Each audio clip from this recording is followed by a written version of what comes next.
Welcome to the Entrepreneurship episode number one, with the topic being how to start a small business, financial first steps. This video is distributed and presented by Meridian Finance Solutions. Well, now, starting a small business can be exciting, but it's also a big responsibility, and success often comes down to the financial foundation you build at the start. Today, we're going to talk about the essential first steps that you need to take before you officially launch your business. Think of it as laying the groundwork for building. If the foundation isn't solid, the whole thing can come crumbling down later. In business, your foundation is your financial plan. So, why does financial planning matter? Well, first of all, it helps you estimate startup costs and avoid unpleasant surprises, like realizing you forgot to budget for software, marketing, or permits. Second, it ensures your pricing actually covers costs and produces a profit. Too many businesses fail because they set prices too low. And third, it gives you a roadmap for funding and growth. This makes it easier to see where you're headed in 6 months, a year, or 5 years. And finally, a well thought out financial plan makes you more credible to investors or lenders. If you can clearly explain your numbers, you'll be taken much more seriously. So, the step one is to estimate your startup costs. Your first big task is figuring out exactly what it will cost to start your business.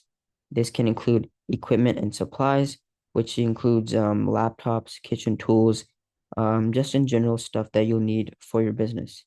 And then this also includes initial inventory or materials that you'll need to sell products or offer services. Beyond that, there's marketing and branding, which includes logos, website design and ads, licenses and permits so that you can operate legally, website and technology such as software, online tools, and also an emergency fund for unexpected expenses, because those will always happen. And without a clear estimate, it's impossible to know how much funding you'll need or how soon you can break even. That's why you should estimate these costs based on the most that you will have to pay for it, so that you don't end up having less than the amount that you need. Now, step two is to choose a business structure. So some common options are sole proprietorship, LLC, corporation, and partnership. This choice will affect your taxes, your liability if something goes wrong, and the paperwork you'll have to file. Pick the structure that best protects you and fits your goals. If you're unsure, it's worth getting professional advice here. Step three is to open a business bank account.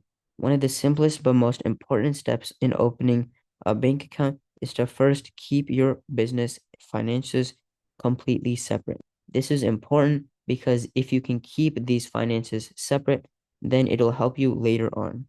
Besides that, another merit of opening a business bank account is that it makes tracking income and expenses much easier, which will save you way more headaches when tax season comes around. It also looks more professional from clients and vendors' perspective, because paying from a business account shows that you're serious. Step four is to create a basic budget. So now that it's time to make this, you first have to list your fixed costs, such as rent, insurance, and software subscriptions. These are the things that will stay the same each month. Then list your variable costs, such as supplies, marketing, and utilities. These all will change based on your activity level.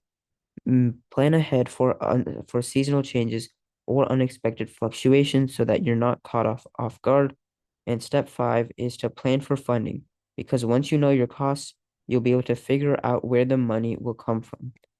Um, these possible funding sources include personal savings, contributions from friends and family, bank loans or credit lines, crowdfunding campaigns to get earlier supporters on board, grants for small businesses or startups, and early customer pre-orders or deposits.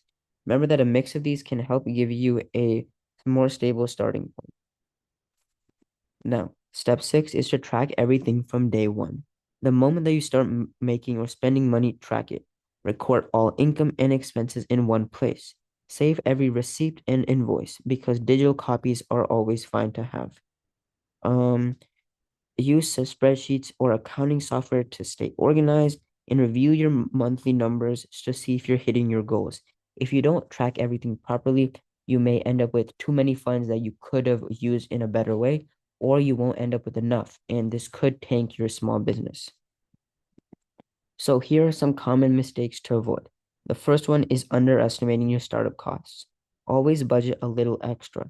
If you underestimate the cost, then you may not have enough for essential things that you need, and this could tank your business early on. But make sure also that you don't overestimate costs, because then you won't be able to spend money on something which could help your business grow way better and faster over time. Then the second problem is mixing personal and business finances. This can cause tax and legal problems.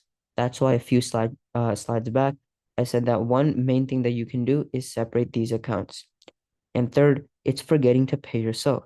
Even if you treat yourself small, you need to treat your time as valuable from day one to make sure that you don't go off track. So your challenge of the week is to draft your financial startup plan. So first, list your startup costs as detailed as possible. Even if you have a small business, this could help you later on. And then decide on the best business structure for you. If needed, you can search up online or get help from a financial advisor. Then outline your first 3 months of expected expenses and income. Then identify at least one funding source you could tap into if you need the funds.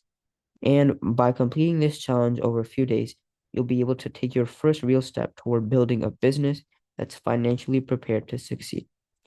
Now, as a closing, remember that starting a business isn't just about having a great idea. It's about making sure that the money side is strong enough to bring the idea to life. Get all these financial steps right, and you'll give your business the best possible chance to grow. Stay tuned and join us for our next video.